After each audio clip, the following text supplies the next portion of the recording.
اعوذ باللہ من الشیطان الرجیم بسم اللہ الرحمن الرحیم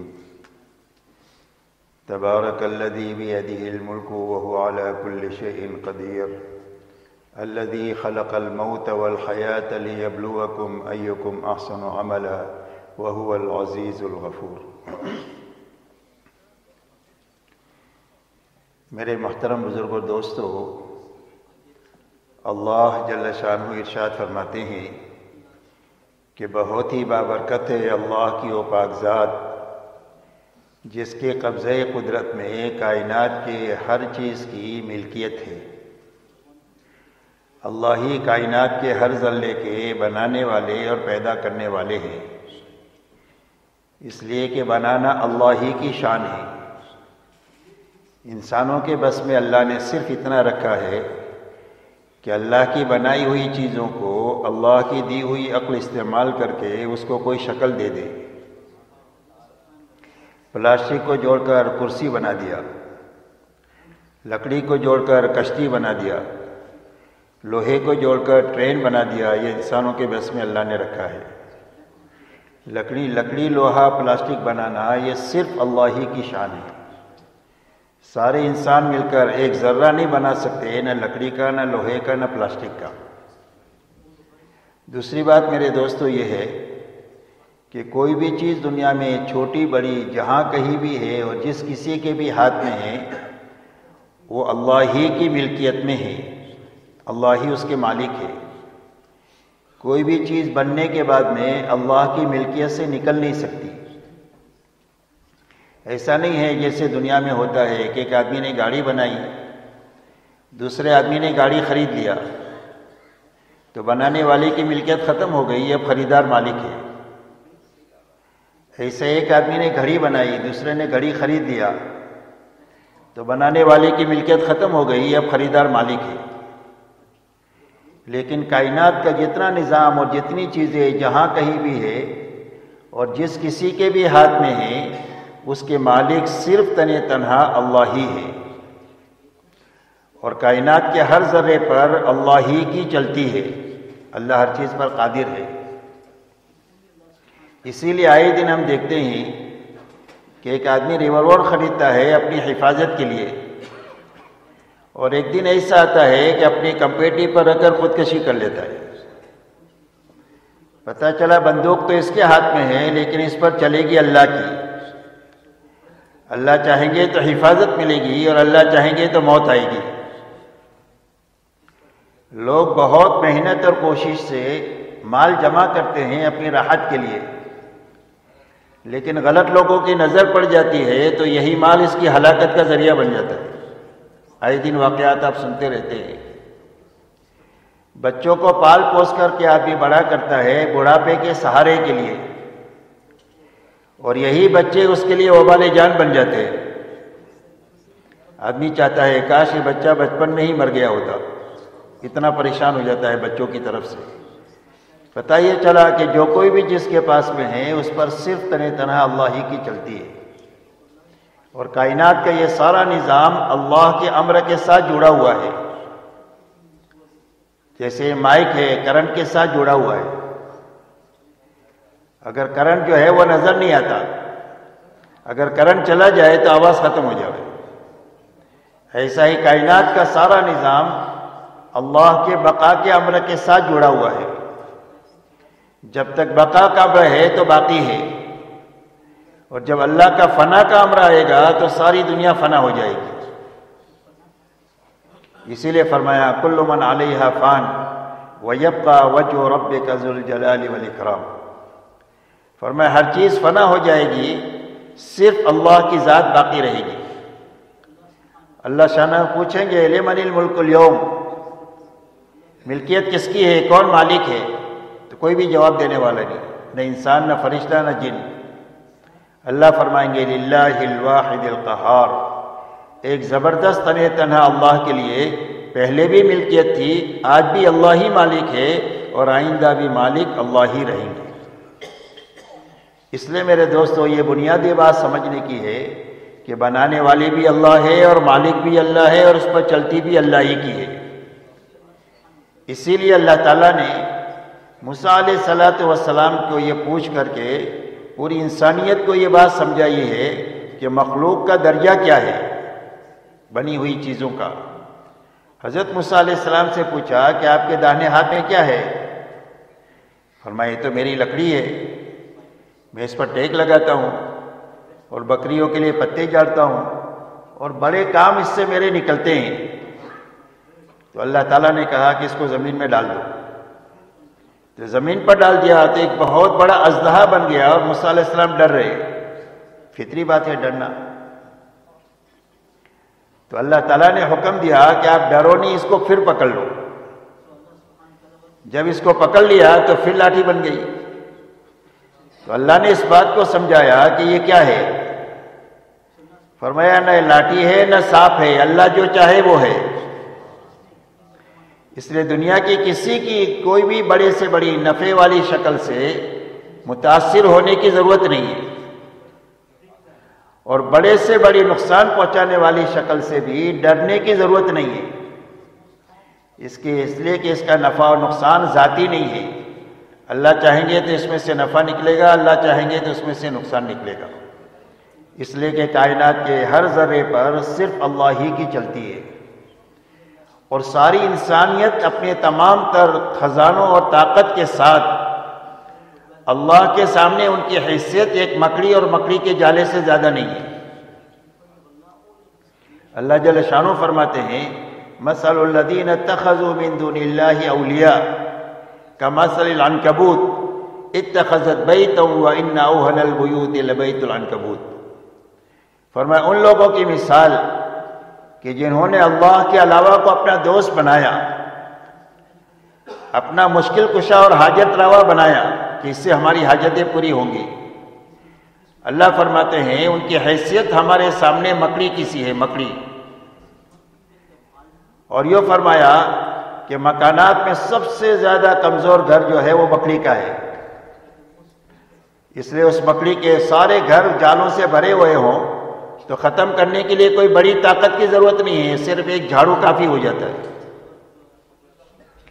اسی لیے دنیا کی ساری انسانیت اپنے تمام تر وسائل کے ساتھ اور طاقتوں کے ساتھ میں اگر اللہ کی طرف سے بھیجے جانے والے ہوا کے طوفان کو اگر بچنا چاہے تو بچ نہیں سکتے۔ قوم عاد پر ہوا کا طوفان آیا تو پوری قوم اجڑ کے رہ گئی، اس لیے کہ اللہ کی کسی ادنا مخلوق کا ساری انسانیت مل کر مقابلہ نہیں کر سکتی ہے اگر اللہ اس مخلوق کو انسانیت کے خلاف بنا دے۔ اگر پانی کا ریلا چھوڑ دے تو ساری انسانیت مل کر اپنے آپ کو ڈوبنے سے بچا نہیں سکتی، پوری قوم نوح اپنے آپ کو بچا نہیں سکی۔ اگر آگ کا لاوا اللہ زمین پر نکال دے کہیں سے تو پوری دنیا کے فائر بریگیڈ مل کر کے اس آگ کو بجھا نہیں سکتے، صرف شرط یہ ہے کہ عذاب کا لاوا نکلنا چاہیے، تو پھر دنیا اس کا مقابلہ نہیں کر سکتی۔ اور اگر اللہ زمین کو ہلا دے تو ساری دنیا مل کر زلزلے سے زمین کو بچا نہیں سکتی ہے، پوری زمین ایک وقت میں چند سیکنڈ میں قبرستان بن جائے۔ اس لیے میرے دوستو ساری طاقت اللہ کی ہے، اور طاقت اس کی ہے جس کے ساتھ اللہ ہو جائے۔ طاقت اس کی ہے جس کے ساتھ اللہ ہے وہ طاقتور ہے، اور جس کے ساتھ اللہ نہیں ہے وہ دنیا کا سب سے زیادہ کمزور ترین انسان ہے، چاہے دنیاوی اعتبار سے کتنے ہی بڑے بڑے وسائل کے مالک کیوں نہ ہو۔ ایسے زبردست طاقتور اللہ نے زندگی اور موت کو پیدا کیا۔ اللہ کا نظام یہ ہے کہ اللہ نے ہر چیز کا جوڑا بنایا ہے۔ آسمان کا جوڑا زمین ہے، مرد کا جوڑا عورت ہے، خوشی کا جوڑا غم ہے، راحت کا جوڑا تکلیف ہے، بیماری کا جوڑا تندرستی، ہر چیز ایسا گنتے چلے جاؤ۔ اللہ نے ہر چیز کا جوڑا بنایا ہے۔ ایسا ہی زندگی کا جوڑا اللہ نے موت کو بنایا ہے، اور دنیا کا جوڑا اللہ نے آخرت کو بنایا ہے۔ تو یہ سمجھنے کی بات ہے اور پوری امت اور انسانیت کو سمجھانے کی بات ہے کہ زندگی کیوں ہے اور موت کیوں ہے، اور دنیا کیوں ہے اور آخرت کیوں ہے۔ اس لیے کہ ہر زمانے میں اکثریت انسانوں کی وہ ہے جو اس مسئلے میں دھوکے کے ساتھ زندگی گزار کر ہمیشہ ہمیشہ کے لیے تباہی کا شکار ہوئی ہے۔ اس لیے کہ ہر زمانے میں انسانیت یہ سمجھتی رہی کہ زندگی اس لیے ہے کہ اچھا کھانا مل جائے، اچھا کپڑا مل جائے، اچھے مکانات مل جائے، اچھی سواریاں مل جائے اور خوبصورت عورتیں مل جائیں۔ اسی کو اپنی زندگی کا کام اور مقصد بنا کر اپنی تمام تر توانائی اس کے پیچھے لگا کر ہمیشہ ہمیشہ کی آخرت کو بھی اجاڑ چکے ہیں اور دنیا کو بھی نتیجتاً اجاڑ چکے ہیں۔ حالانکہ یہ ضرورت ہے، یہ کام نہیں ہے۔ اس لیے اللہ اپنے بندوں پر بہت مہربان ہے، تو مہربانی کے ناطے اللہ تعالیٰ نے اس مسئلے کو انسانوں کی عقل پر نہیں چھوڑا، بلکہ نبیوں کو بھیج کر انسانوں کی رہبری کرائی گئی کہ زندگی کیوں ہے اور موت کیوں ہے۔ اور ہر نبی نے اپنے زمانے کے لوگوں کو آ کر سب سے پہلی بات یہ بتائی کہ زندگی کام کے لیے ہے اور موت حساب کے لیے ہے۔ زندگی کس کے لیے ہے؟ کام کے لیے۔ اور موت کیوں ہے؟ حساب کے لیے ہے، کہ جو کام دیا گیا ہے وہ پورا ہوا نہیں ہوا، اس کے حساب کے لیے موت ہے۔ اور دنیا کام کے لیے ہے اور آخرت بدلے کے لیے ہے۔ اس دنیا میں کام ہے، یہاں بدلہ نہیں ہے۔ اگر ایک آدمی نیکی کے راستے پر چلے گا تو نیکی کی برکت ملے گی، بدلہ آخرت میں ملے گا۔ دین کے دو نفع ہیں، ایک برکت ہے اور ایک بدلہ ہے۔ جیسے درخت کے دو نفع ہیں، ایک سایہ ہے ایک پھل ہے، تو سایہ ہمیشہ ملتا ہے اور پھل موسم پر ملتے ہیں۔ تو ایسا ہی اللہ نے بدلے کی جگہ آخرت بنائی اور دنیا میں نیکی کی برکت ملے گی، دین کی، جس برکت سے آدمی کی زندگی حیات طیبہ بن جائے گی، پاکیزہ زندگی بن جائے گی، جس کا جینا بھی آسان ہو جائے گا، مرنا بھی آسان ہو جائے گا۔ اگر ایک آدمی برائی کے راستے پر چلے گا تو اس کی نحوست اور بے برکتی دنیا میں ہوگی اور اس کا عذاب آخرت میں ہوگا۔ اور اس نحوست اور بے برکتی کا اثر یہ ہوگا کہ وسائل کی فراوانی کے باوجود بھی زندگیاں تنگ ہوگی۔ اسی لیے اللہ نے قرآن میں فرمایا وَمَنْ أَعْرَضَ عَنْ ذِكْرِي فَإِنَّ لَهُ مَعِيشَةً ضَنْكًا، فرمایا جو ہمارے ذکر اور اطاعت سے اعراض کرے اور اپنی من چاہی اور اپنی جی چاہی پر چلے، اللہ فرماتے ہیں ہم ان کی زندگیوں کو تنگ کر دیں گے۔ آپ دیکھ لو دنیا میں خودکشی کرنے والے فقیر لوگ نہیں ہوتے کہ بھوکے لوگ مر جاتے ہوں، جن کے پاس وسائل کی فراوانی ہے، لیکن اللہ نے زندگیوں کو اتنا تنگ کر دیا کہ جینے کے بجائے وہ مرنے کو پسند کرتے ہیں۔ اس لیے میرے دوستو، یہ دنیا کام کی جگہ ہے اور آخرت بدلے کی جگہ ہے، اور بدلے کی جگہ اللہ نے بڑی بنائی اس لیے کہ دین کا بدلہ بہت بڑا ہے، تو دنیا اس کی متحمل نہیں ہے۔ اس لیے ہر زمانے میں نبیوں نے آ کر کے سب سے پہلا کام انسانوں کو یہ بتایا یا قوم اعبدوا اللہ ما لکم من الہ غیرہ۔ ہر نبی کی ایک ہی دعوت ہے سب سے پہلی کہ اے میری قوم، ایک اللہ کی عبادت کرو، اس کے سوا تمہارا کوئی معبود نہیں ہے۔ عبادت کے لائق صرف ایک اللہ کی ذات ہے، لا معبود بحق الا اللہ۔ عبادت کے لائق صرف ایک اللہ کی ذات ہے۔ تو تمہاری زندگی کا مقصد اللہ کی عبادت ہے۔ ہر زمانے کے نبی نے یہ دعوت دیا۔ تو عبادت کے معنی کیا ہے؟ عبادت کے معنی ہے اطاعت کے، کہ پوری زندگی جس میں جو کرنے کے کام اللہ نے بتلائے ہیں اس کو کرتے ہوئے زندگی گزارنا، اور جن چیزوں سے بچنے کے لیے کہا گیا ہے اس سے بچتے ہوئے زندگی گزارنا، یہ عبادت ہے، اور اسی کا نام اطاعت ہے۔ کرنے کے کام کرتے ہوئے اور بچنے کی چیزوں سے بچتے ہوئے جینا، یہ عبادت ہے، اطاعت ہے، یہ بندگی ہے۔ اس لیے اپنی ذاتی زندگی کو سب سے پہلے دینداری والی بنانا، ہر مرد اور عورت کا سب سے پہلا کام یہ ہے، دینداری کے ساتھ جینا، دینداری کے ساتھ مرنا، اور پوری دینداری زندگی میں لانے کی محنت کے ساتھ جینا۔ اس لیے کہ محنت کے ساتھ چلنے کا نفع یہ ہوگا کہ یا تو محنت کے راستے سے زندگی کی تکمیل ہو جائے گی دین کی، اور دین میں حقیقت بھی پیدا ہو جائے گی، اور اگر کبھی کمی کوتاہی رہ گئی تو محنت کی برکت سے اللہ کی یہاں سے معافی ہو جائے گی۔ محنت کا یہ نفع ہے، محنت کے ساتھ جینے اور مرنے کا۔ کتابوں میں یہ واقعہ آتا ہے کہ ایک آدمی نے 100 آدمیوں کو قتل کیا. ایک اللہ والے سے کہا کہ میری بخشش ہو سکتی ہے؟ انہوں نے کہا ضرور ہو سکتی ہے، اور تیری توبہ قبول بھی ہو سکتی ہے، لیکن جس ماحول میں تو ہے یہ برے لوگوں کا ماحول ہے، یہاں اپنی توبہ پر تو جم نہیں سکے گا، اس لیے تو یہاں سے آگے ایک نیک لوگوں کی بستی ہے وہاں چلا جائے. تو یہ اچھا بننے کی نیت سے یہاں سے چلا، اور مقدر کی بات کہ ابھی پہنچا نہیں تھا اور موت کا فرشتہ آ گیا.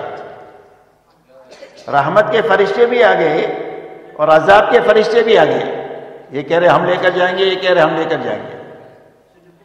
تو اللہ تعالیٰ نے ایک فرشتے کو فیصل بنا کر کے بھیجا کہ زمین کو ناپو کہ نیکوں کے قریب ہے یا بروں کی بستی کے قریب ہے. اور زمین کو اللہ نے حکم دیا کہ بروں سے دور ہو جا اور نیکوں کے قریب ہو جا. اور رحمت کے فرشتوں نے اس کی روح کے لیا. یہ کس کی برکت ہے؟ کہ محنت کی برکت ہے کہ اس نے اچھا بننے کی نیت سے محنت شروع کی اور اسی حالت میں موت آئی محنت کرتے ہوئے. تو اللہ تعالیٰ نے اس کی کمی کوتاہی کو معاف کر کے نیکوں کے ساتھ اس کا حشر کر دیا. اس لیے میرے محترم دوستو، سب سے پہلا کام ہے اپنی ذاتی زندگی کو دینداری والی بنانا. اور دینداری میں پہلا مطالبہ اللہ کی طرف سے ہے، ایمان والوں سے، یا ایھا الذین آمنوا ادخلوا فی السلم کافہ ولا تتبعوا خطوات الشیطان انہ لکم عدو مبین.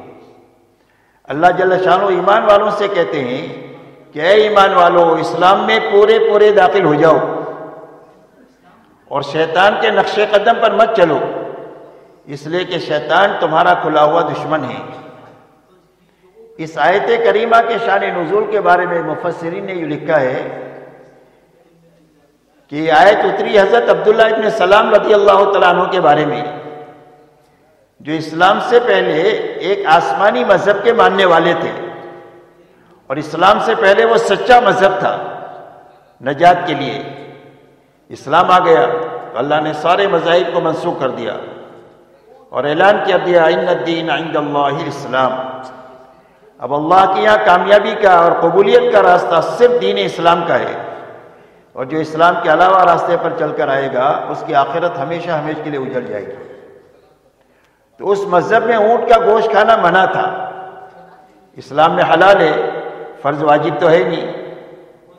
تو ان کے دل میں یہ بات آئی کہ اگر میں اونٹ کا گوشت نہ کھاؤں تو اسلام پر بھی عمل ہو جائے گا اور پہلے مذہب پر بھی عمل ہو جائے گا. ایسے اچھے جذبے سے ایک مباح چیز کو چھوڑ دیا، کوئی فرض واجب نہیں چھوڑا، کوئی گناہ کا کام نہیں کیا، مباح چیز چھوڑ دیا. مباح اس کو کہتے ہیں آپ کرے تو ٹھیک ہے، نہ کرے تو کوئی پکڑ نہیں، یہ مباح ہوتی ہے. اس پر اللہ کی طرف سے آیت اتری ہے کہ اے ایمان والو، اسلام میں پورے داخل ہو جاؤ.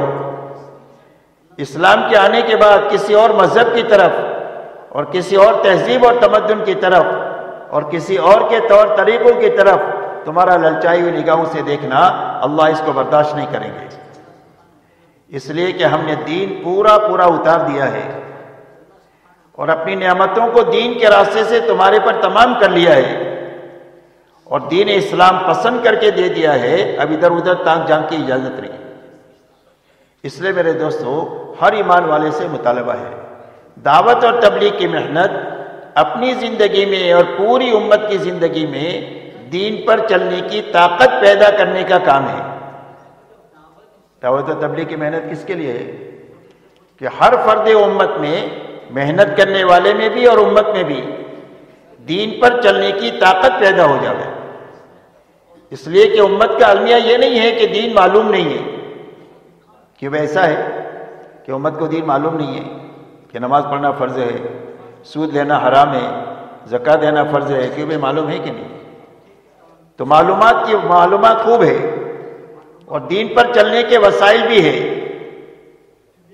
دین پر چلنے کے وسائل بھی ہے، مسجد بھی ہے، مدرسہ ہے، علماء کرام ہے، مفتیان نظام ہے، ہر زبان میں دینی کتابیں ہیں، وسائل بھی ہے اور معلومات بھی ہے، لیکن دین نہیں ہے.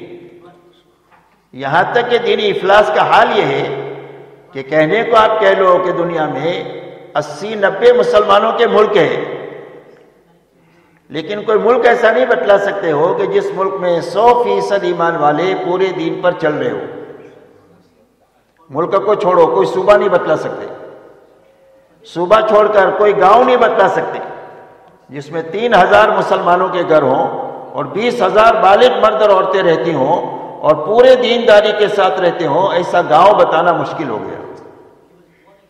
اور جتنی پریشانیاں انفرادی اجتماعی زندگیوں میں ہیں، یہ دین کی کمی کی وجہ سے ہے، ملک و مال کی کمی کی وجہ سے نہیں ہے. اس لیے کہ اللہ کی طرف سے حالات جو آتے ہیں وہ چیزوں کی کمی زیادتی کی وجہ سے نہیں آتے، بلکہ اعمال کے اچھے برے ہونے کے نتیجے میں آتے ہیں. اس لیے میرے دوستو، یہ محنت جو ہے وہ طاقت پیدا کرنے کے لیے ہے کہ ہر فرد امت میں پورے دین پر چلنے کی طاقت پیدا ہو جائے. جب طاقت پیدا ہو جائے گی تو آسانی کے ساتھ دین آ جائے گا. حضور صلی اللہ علیہ وسلم کے زمانے میں اوامر و نواہی کے آنے سے پہلے کہ یہ کرنا ہے، اس سے بچنا ہے، یہ احکامات بعد میں آئے.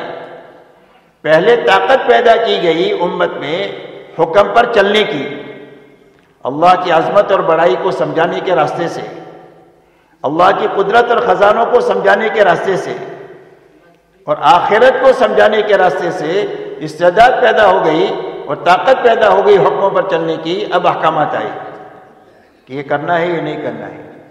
اور جب طاقت پیدا ہو گئی تو 23 سال میں قرآن کا اترنا مکمل ہو گیا اور 23 سال میں قرآن پر عمل بھی مکمل ہو گیا. ان کے بارے میں آتا ہے کانوا کتاب اللہ یمشون علی الارض، فرمایا زمین پر اللہ کی چلتی پھرتی کتاب تھے. کہ بھائی جاگ رہے سو رہے، ظہر بعد کا وقت ویسے بھی سونے کا وقت ہوتا ہے لوگوں کے لیے، نہ چاہتے ہوئے بھی نیند آ جاتی ہے. اور بیان کرنے والے کی بھی بہت بھاری ہے ظہر کے بعد کا وقت، لیکن ایک بھاری کام میں کر رہا ہوں، آپ بھی تھوڑا سا کر لو. اس کے لیے کوئی سو نہیں، اس لیے کہ آپ لوگوں نے مجھے کرسی پر بٹھایا ہے تو مجھے نظر آتا ہے کون جاگ رہا ہے کون سو رہا ہے. تو سونے والے زیادہ ہو جائیں گے تو بیان ختم کر دینا پڑے گا کہ بھئی رحم کر کے چھوڑ دو، مجمع سونا چاہتا ہے اور کام ادھورا رہ جائے گا. کیوں بھائی کام ادھورا ہونا چاہیے کہ پورا ہونا چاہیے؟ پورا ہونا چاہیے. اللہ خوش رکھے.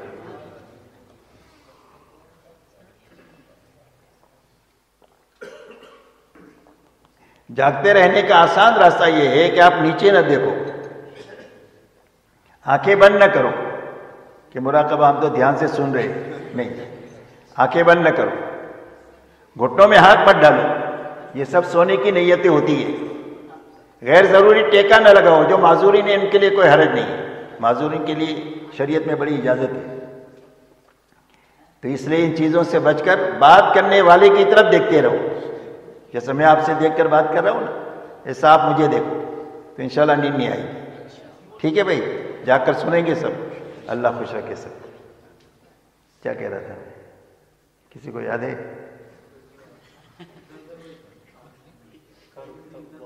ہاں ایک صحابی سے پوچھا کہ تمہارا قرآن کہاں ہے؟ تو ایک صحابی کی طرف اشارہ کر کے فرمایا یہ اللہ کی کتاب ہے جو زمین پر چل پھر رہی ہے. جتنے کرنے کے کام ہیں سب اس کی زندگی میں ہیں. اور ایک صحابی کی بات نہیں، 100% صحابہ کی یہی بات ہے. اس لیے کہ سب سے اللہ راضی ہو گئے دین کی وجہ سے، اور دین کی محنت کی اعلیٰ سطح ہونے کی وجہ سے اللہ سب سے راضی ہو گئے. اور اللہ کس سے راضی ہوں گے؟ جس کی زندگی میں پورا دین ہو، دین کے وہ معیار ہو محنت کا جو اللہ کے پسند جائے تو اللہ اسے راضی ہو جائے گا. تو استعداد بننے کی وجہ سے ہوئی. استعداد پیدا کرنے کے لیے تبلیغ کا کام ہے. اسی لیے تبلیغ کی محنت میں سب سے پہلا نمبر جو ہے وہ ایمان کا ہے. اس لیے کہ طاقت جو آدمی کے اندر میں پیدا ہوگی وہ ایمان کے راستے سے پیدا ہوگی. کہ آدمی کے پاس میں 2 لائن کا یقین بننا چاہیے. ایک اللہ کی ذات اور صفات کا یقین بنے، ایک اللہ کے وعدے اور وعید کا یقین بنے. اللہ نے یہ 2 بنیادیں اتاری ہے، ایمان اور علم. کیا بنیادیں اتاری؟ 2 بنیادیں، ایمان اور علم. حضور صلی اللہ علیہ وسلم فرماتے ہیں اللہ نے مجھے دن 2 چیزوں کے ساتھ بھیجا ہے، یعنی ہدایت اور علم کے ساتھ. اس کی مثال بارش کے پانی کی سی ہے. بارش آتی رہے تو پوری دنیا ہری بھری رہے اور ساری مخلوق زندہ رہے، اور بارش کا آنا بند ہو جائے تو پوری دنیا ویران ہو جائے اور ساری مخلوق مر جائے. اس لیے کہ ہر مخلوق کی حیات اللہ نے پانی میں رکھی ہے. اس لیے طاقت پیدا کرنے کے لیے سب سے پہلی بنیاد لا الہ الا اللہ محمد الرسول اللہ ہے، کہ آدمی کا یقین یہ بنے کہ میری زندگی کے بننے کا تعلق صرف ایک اللہ کی ذات کے ساتھ ہے۔ اللہ ہی زندگیوں کو بناتے ہیں، اللہ ہی زندگیوں کو اجاڑتے ہیں۔ آج تک جتنوں کی بنی ہے اللہ کے بنانے سے بنی ہے، اور آج تک جتنوں کی اجڑی ہے اللہ کے اجاڑنے سے اجڑی ہے۔ اور اللہ کے زندگی کے بنانے کا ایک ہی ضابطہ ہے، وہ صرف محمد الرسول اللہ ہے۔ کہ زندگی کس کی بنے گی؟ فرمایا زندگی اس کی بنے گی جو محمدی بن کر جیے، محمدی بن کر کے مرے، سر کے بالوں سے لے کر پیر کے ناخن تک محمدی، جوتا پہننے سے لے کر نماز میں محمدی، اور شادی بیاہ سے لے کر حکومت کرنے میں محمدی، اپنی پوری زندگی کی حرکت اور سکون میں محمدی بن کر جو جیے گا اور محمدی بن کر کے مرے گا، اللہ اس کی زندگی کو بنا دیں گے۔ جھوپڑا ہے تو جھوپڑے میں بنا دیں گے، محل میں ہے تو محل میں بنا دیں گے۔ اس لیے سب سے پہلی محنت جو ہے وہ کلمہ بنانے کی ہے۔ دوسری محنت اپنی عبادت کو ٹھیک بنانے کی ہے، کہ ہماری عبادت کی لائن صحیح ہو جائے، حقیقت والی بن جائے۔ عبادت میں جانی عبادت بھی ہے اور مالی عبادت بھی ہے۔ نماز روزہ جانی عبادت ہے، زکوٰۃ مالی عبادت ہے، اور حج جانی مالی دونوں عبادت ہے، اس میں جان بھی لگتی ہے مال بھی لگتا ہے۔ تو سب سے پہلے آدمی کی نماز بنے، اور نماز ایسی بنے جو اس کی 24 گھنٹے کی زندگی کو بنا دے۔ اس لیے تبلیغ میں دوسرا نمبر نماز کا ہے، کہ زندگی جو بنے گی وہ نماز کے راستے سے بنے گی۔ حضرت عمر رضی اللہ تعالیٰ عنہ کے زمانے میں ایک نوجوان کی آنکھ لڑ گئی ایک لڑکی سے، تو اچھا زمانہ تھا نیک لوگوں کا، تو لڑکی نے لڑکے سے یہ کہا کہ آگے کی بات تو اپن بعد میں کریں گے، پہلا کام تم یہ کرو کہ 40 دن تکبیر اولیٰ کے ساتھ امیر المومنین کے پیچھے نماز پڑھ لو۔ تو اس جوان نے 40 دن تکبیر اولیٰ کی نماز پڑھی، تکبیر اولیٰ کے ساتھ، تو اس کا اثر ہی ہوا کہ لڑکی کا دھیان بھی نکل گیا، محبت بھی نکل گئی، اللہ کی محبت دل میں پیدا ہو گئی۔ اتنی طاقتور چیز نماز ہے۔ اللہ والے فرماتے ہیں کہ گھر کا دھواں باہر جو جائے گا اسی کھڑکی سے جائے گا، اور تازہ ہوا اندر جو آئے گی وہ یہیں سے آئے گی۔ رذائل زندگیوں سے نکلیں گے وہ نماز کے راستے سے نکلیں گے، اور خسائل زندگیوں میں جو آئیں گے وہ نماز کے راستے سے آئیں گے۔ اس لیے نماز بنے، روزہ بنے، اس لیے کہ روزے کی خاصیت بتائی کہ آدمی میں تقوی پیدا ہو جائے، اور تقوی بہت بڑی نعمت ہے کہ حرام سے بچنے کی طاقت پیدا ہو جائے تو آدمی سب سے بڑا عبادت گزار ہے۔ حضرت عمر رضی اللہ تعالیٰ عنہ سے ایک مرتبہ حضرت عبد الرحمن ابن عوف نے فرمایا کہ امیر المؤمنین آپ جو ہے وہ سارا بیت المال خالی کر دیتے ہیں ہر وقت میں، اگلی ضرورت کے لیے کچھ رکھتے ہی نہیں ہے، حالانکہ مسلمانوں کو کل ضرورت پیش آ سکتی ہے تو کچھ پہلے رکھنا چاہیے۔ تو حضرت عمر نے یہ فرمایا کہ عبد الرحمن تیری زبان سے شیطان بول رہا ہے، اور یہ فرمایا کہ اللہ نے ہم کو تقوی دیا ہے، تو جب کبھی بھی ہمارا کوئی مسئلہ آئے گا تو تقوی کے راستے سے حل ہو جائے گا۔ اتنی بڑی نعمت ہے، اور یہ نعمت ملتی ہے روزہ اچھا رکھنے کے نتیجے میں۔ تو روزہ ایسا رکھا جائے جو تقوی پیدا کر دے زندگی میں۔ زکوٰۃ ایسی دی جائے کہ اندر کا بخل ختم ہو جاوے، بخل کے ختم کرنے کے لیے زکوٰۃ ہے کہ بخل ختم ہو جاوے، اس لیے کہ بخل جہنم کا درخت ہے اور سخاوت جنت کا درخت ہے۔ اس لیے حج زکوٰۃ ایسے اچھی طریقے سے دی جائے کہ بخل ختم ہو جانا چاہیے اور سخاوت پیدا ہو جانی چاہیے۔ حج ایسا اچھی طریقے سے کرنا کہ جو زندگیوں میں کامل اطاعت کو زندہ کر دے۔ کیا کر دے بھائی؟ کامل اطاعت کو زندہ کرنے کے لیے حج ہے۔ اس لیے حج کے ارکان بعض مرتبہ ایسے ہیں کہ اگر آدمی عقل سے سوچے تو سمجھ میں نہیں آئے گا، کہ وہ پتھر کو کنکری مارتے ہیں جو، وہ آدمی کوئی آدمی عقل والا بے ایمان سے خالی آدمی اس کو دیکھے تو اس کو سمجھ میں آئے گا کہ یہ سمجھداری کا کام ہے؟ وہ کہے گا سب پاگل لوگ اتنے سادے دنیا میں ہو گئے کیا؟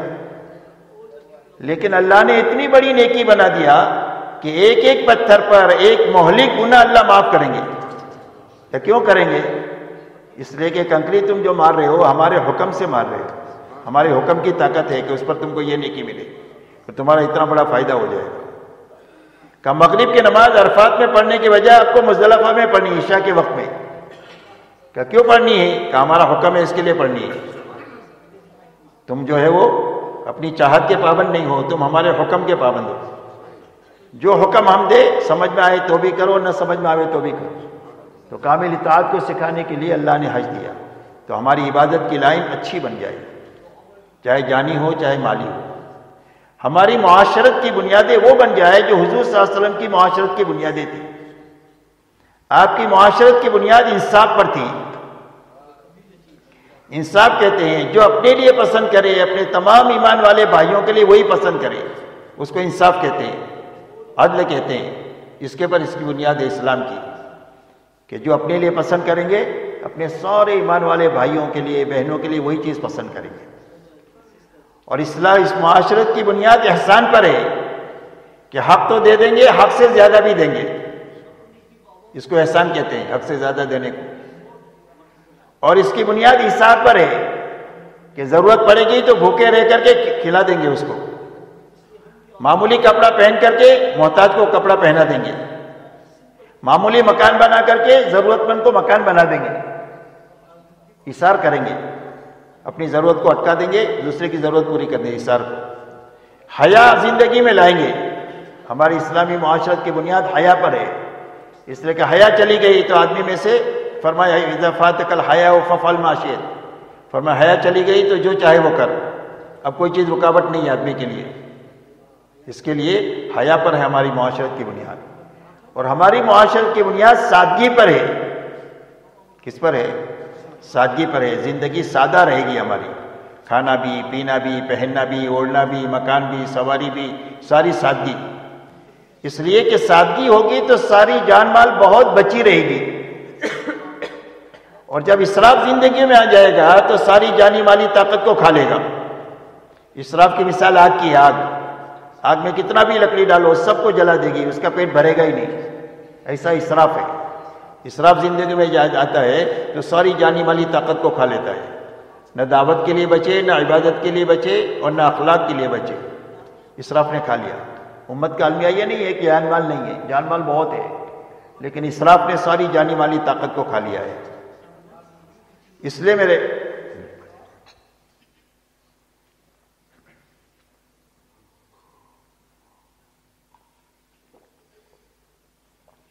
ہماری معاشرت کی بنیاد سادگی پر ہے. صحابہ کے پاس بہت آیا، اخیر میں شروع میں تنگی ہوئی تھی، لیکن ان کی زندگیاں بدلی نہیں. ان کی زندگیاں بدلی نہیں. وہی کھانا موٹا سوٹا، اور وہی معمولی کپڑے، اور وہی مکانات. تقریباً صدیق اکبر اور حضرت عمر کے زمانے میں تو وہی کیفیت رہی جو حضور صلی اللہ علیہ وسلم کے زمانے میں تھی. اس کے بعد میں تھوڑی سی ترقی ہوئی صرف امت کو سمجھانے کے لیے کہ یہاں تک جا سکتے ہیں. اگر وہاں تک جانے کا نہ سمجھایا جاتا تو سب کے لیے مشکل ہو جاتا. تو امت کی آسانی کے لیے خلفائے راشدین کی حیات پوری امت کے لیے نمونہ ہے قیامت تک کے لیے. تو ہماری معاشرت کے اندر میں یہ بنیادیں زندہ ہو جائیں. جب معاشرت صحیح ہو جائے گی تو پوری امت ایک اور نیک بن جائے گی. اور جب ایک اور نیک بن جائے گی تو اللہ کی مدد کی مستحق ہو جائے گی.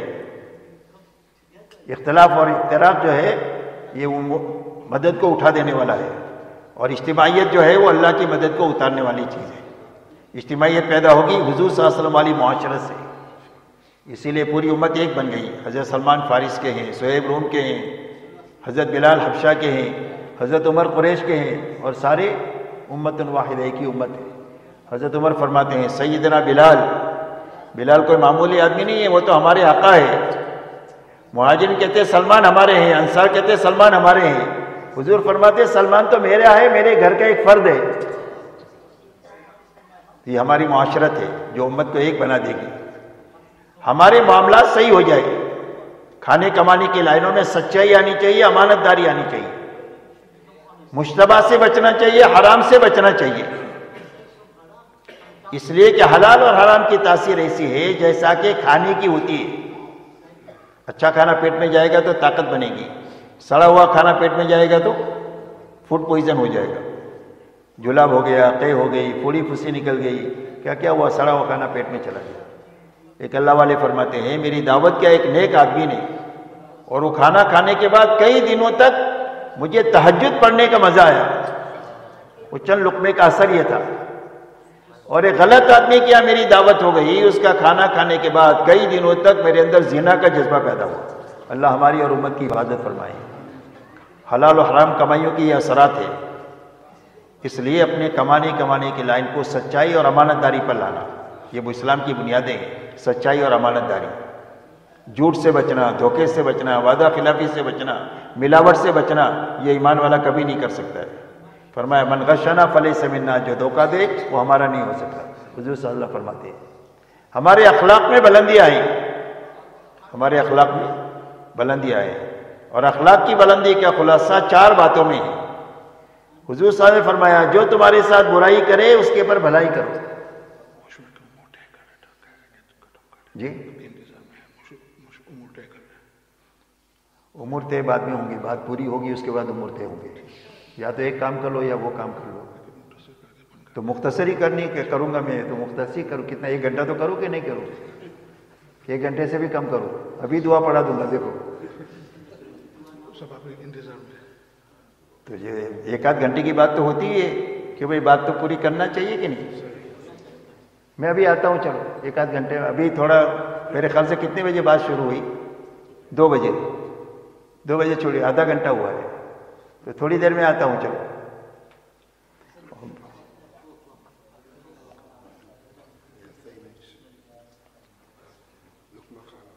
کہ جو تمہیں برائی کرے اس کے ساتھ بھلائی کرو، جو ظلم و زیادتی کرے درگزر کرو، جو رشتہ داری توڑے اس کے ساتھ رشتہ داری کو جوڑو، اور جو تمہیں کبھی چائے پانی کا نہ پوچھے اس کو کھلاؤ پلاؤ۔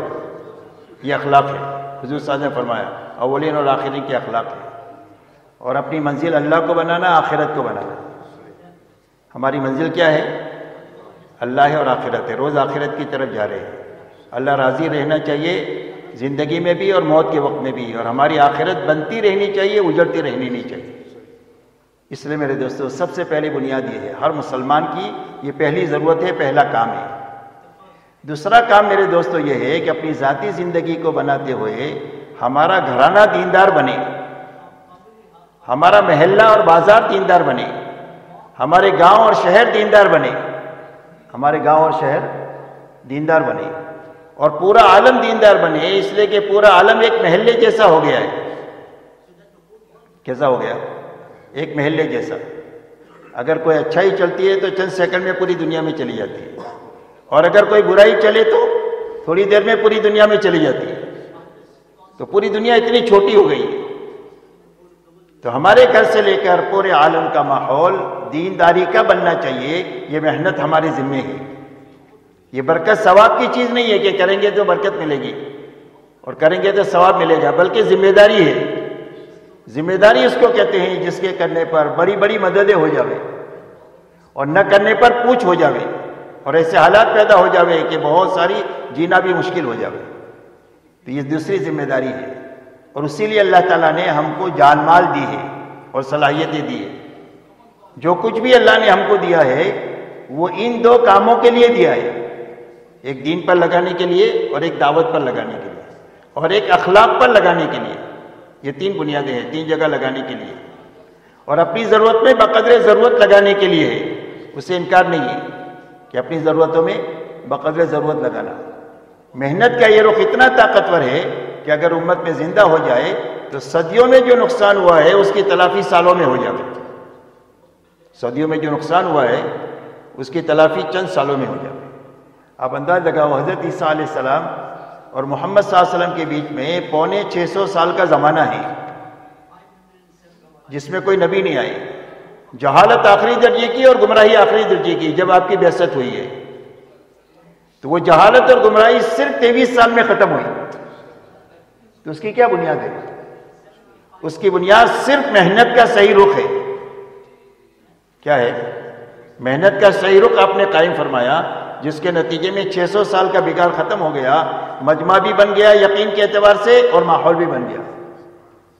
تو محنت کا کیا رخ صحیح کیا کہ ہر ایمان والا اپنی جان مال دعوت پر لگاوے جتنا دعوت کا تقاضا ہے، عبادت پر لگائے جتنا عبادت کا تقاضا ہے، اخلاق پر لگائے جتنا اخلاق کا تقاضا ہے، اور اپنی اور اپنے گھر والوں کی ضرورت میں بقدر ضرورت لگاوے، اسراف سے بچ کر کے لگاوے۔ دین میں ملنگ پنا نہیں ہے، آپ کو کسی ضرورت سے روکا نہیں ہے، کا ضرورت کے پورا کرنے کا بھی حکم ہے، کمانے کا بھی حکم ہے، لیکن کمال میں حلال سے کمانا ہے، سنت طریقے پر پورا کرنا ہے۔ تو بقدر ضرورت لگنا، اسراف سے بچ کر کے لگنا۔ آپ نے محنت کا یہ رخ 100% ایمان والوں میں قائم کیا، جس محنت کے راستے سے ان کا اپنا دین بھی بن گیا اور پوری دنیا میں دین کے قائم ہونے کے لیے ماحول بھی بن گیا، صرف 23 سال میں۔ تو اس کی بنیاد کیا ہے؟ محنت کا صحیح رخ ہے۔ دعوت اور تبلیغ کے ذریعے سے محنت کا یہ رخ امت میں زندہ کرنے کی کوشش ہے۔ یہ جو 4 مہینہ چلہ ہے، 3 دن ہے، یہ جو محنت ہے وہ ابتدائی محنت ہے۔ کیا محنت ہے؟ ابتدائی محنت۔ جیسے قرآن پڑھنے کے لیے کیا کرنا پڑتا ہے؟ الف با تا پڑھنا پڑتا ہے۔ ڈاکٹر بننے کے لیے کیا کرنا پڑتا ہے؟ ABCD پڑھنا پڑتا ہے۔ تو ABCD آخری درجہ ہے کہ ابتدائی درجہ ہے؟ الف با تا ابتدائی درجہ ہے۔ ایسا ہی تبلیغ کی یہ جو ترتیب ہے، یہ ابتدائی ترتیب ہے کہ اس ابتدائی ترتیب کو ایسے اچھے طریقے سے کیا جائے کہ آگے کی استعداد پیدا ہوتی چلی جائے۔ ایسا اچھی طریقے سے کیا جائے کہ آگے کی استعداد پیدا ہوتی چلی جائے، یہاں تک کہ وہاں پہنچے جہاں حضور صلی اللہ علیہ وسلم نے صحابہ کو چھوڑا ہے۔ مولانا الیاس صاحب سے پوچھا گیا کہ آپ اس محنت سے کیا چاہتے ہیں؟ فرمایا میں اس محنت سے یہ چاہتا ہوں کہ امت وہاں پہنچے اس محنت سے جہاں حضور صلی اللہ علیہ وسلم امت کو چھوڑ کر گئے تھے۔ یہ ہماری منزل ہے صحابہ، کہ ہم کہاں جائیں گے اس محنت سے؟ صحابہ تک۔ تو یہ نیت بنا کر کے چلتے رہنا، یا تو اللہ پہنچا دیں گے، نہیں پہنچے تو ان کے ساتھ حشر فرما دیں گے۔ اس لیے کہ اللہ کا نظام یہ ہے کہ ایک آدمی نے حفظ شروع کیا اور حافظ بننے سے پہلے مر گیا، تو اللہ اس کو کیسا اٹھائیں گے؟ حافظ اٹھائیں گے۔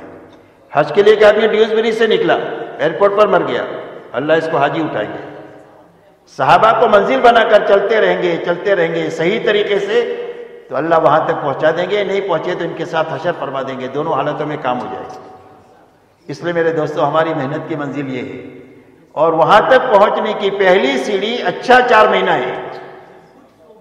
کیا ہے وہاں تک پہنچنے کا؟ اچھا 4 مہینہ، صرف 4 مہینہ وقت کا نہیں، اچھا 4 مہینہ یہ ہے کہ وقت بھی پورا ہو، ہر عمل کو بھی 120 دن ہو، یہ اچھا 4 مہینہ ہے۔ اچھا 4 مہینہ کس کو کہتے ہیں؟ کہ وقت بھی 120 دن کا اور ہر عمل کو بھی 120 دن، 120 دن 5 وقت کی نمازیں تکبیر اولیٰ کے ساتھ، 120 دن کا تہجد، 120 دن صبح شام کی تسبیح، صبح شام کی تعلیم، روزانہ 5 گشت، ہر عمل کو 120 دن، ہر جگہ جماعت جمع کرنے کی محنت، ہر جگہ مسجد وار جماعت بنانے کی محنت، ہر جگہ دن بھر تھکنے کے بعد رات کو اللہ کے سامنے گھنٹوں نماز اور دعا میں آہوزاری کرنے کی محنت، یہ اچھا 4 مہینہ ہے۔ جب آدمی اچھا 4 مہینہ لگائے گا تو اللہ 2 چیزیں دیں گے، ایک تو دل کا رخ صحیح کر دیں گے۔ کیا کریں گے؟ آدمی اپنے دل کے تابع دنیا میں چلتا ہے، آدمی کو دماغ نہیں چلاتا، دل چلاتا ہے۔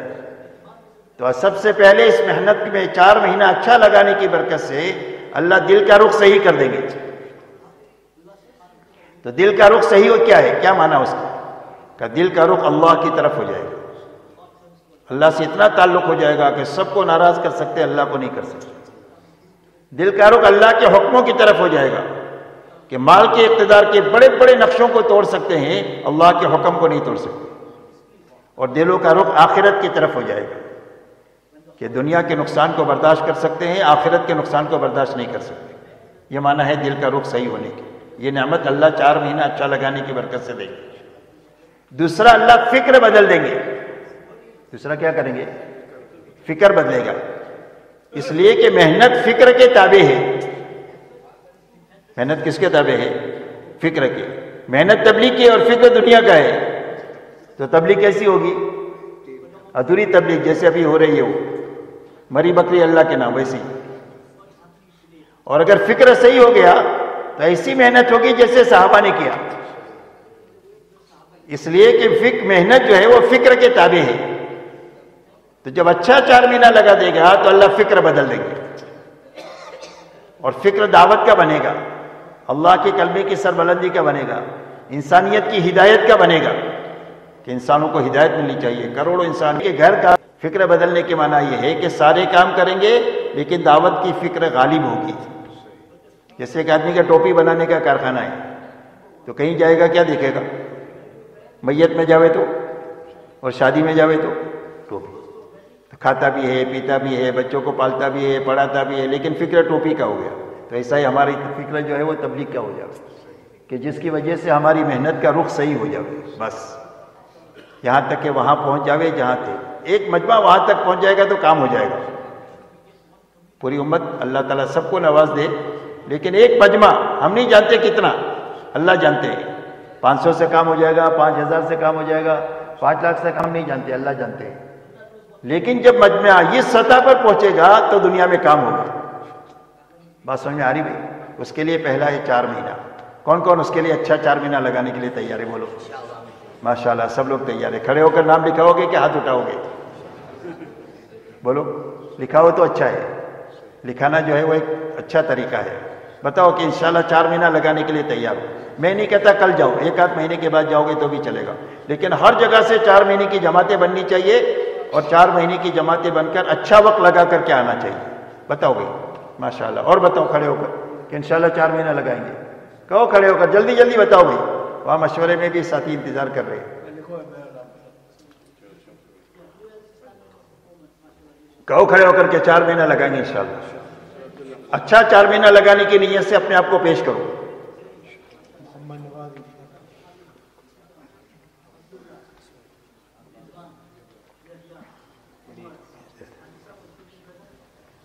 جی اور بتاؤ بھائی، اور بتاؤ۔